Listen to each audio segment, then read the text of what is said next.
Good morning, and thank you for joining us for our morning meditation, The Art of Noticing. Today's meditation is entitled Channel the Inner Monk. It might have seemed strange that I started our meditation in a moment of silence, but silence can be deafening at times. How often do you and I spend moments in silence? We're in constant motion, and there is constant noise around us.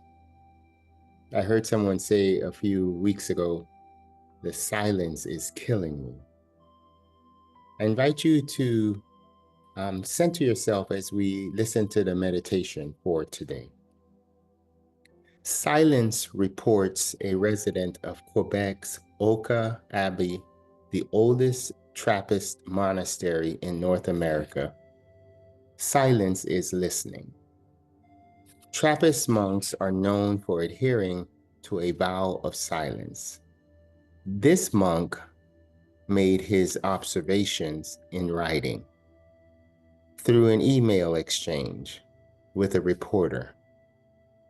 But in practice, the residents of Oka do speak to one another sometimes, but only to convey necessary information as they do the monastery's work. The key isn't not speaking at all, it is speaking only when necessary. We follow the rule of Saint Benedict, this monk explained, and the first word of that rule is to listen. That's the great ethical element of silence, to check my words and listen to another point of view. Another monk added, is silence beneficial for all people? I would say the cultivation of silence is indispensable to being human. People sometimes talk as if they were looking for silence, as if silence had gone away or they had misplaced it somewhere. But it's hardly something they don't have or could have misplaced. Silence is the infinite horizon against which it sets every word they have ever spoken, and they can't find it. Not to worry, it will find them. Imagine following the spirit of silence vow into your daily life today. Challenge yourself today to spend an entire day only saying what you absolutely must say. It's been widely observed by behavioral psychologists, experts, and anyone who's ever been on first date that we too often tend to treat conversation as a game of waiting for our turn to speak. We miss what's being said because we're mentally rehearsing our next utterance. What if you could eliminate the idea that the next available millisecond is your next opening to express whatever is in your head?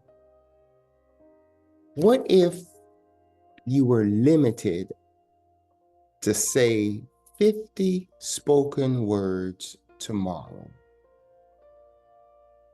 What would those words be?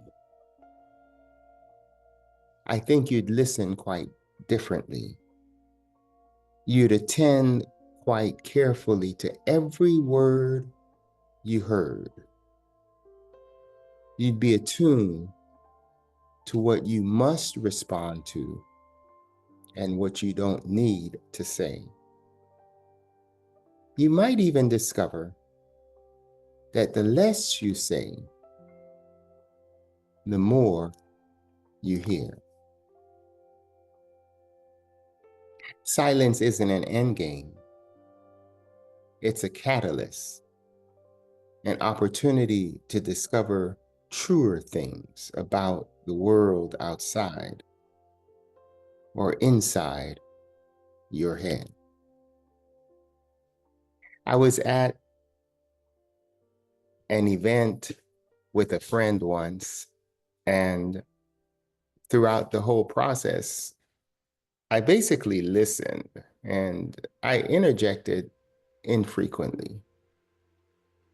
And at the end of the event, my friend turned to me and said, "Kenneth, you didn't say much."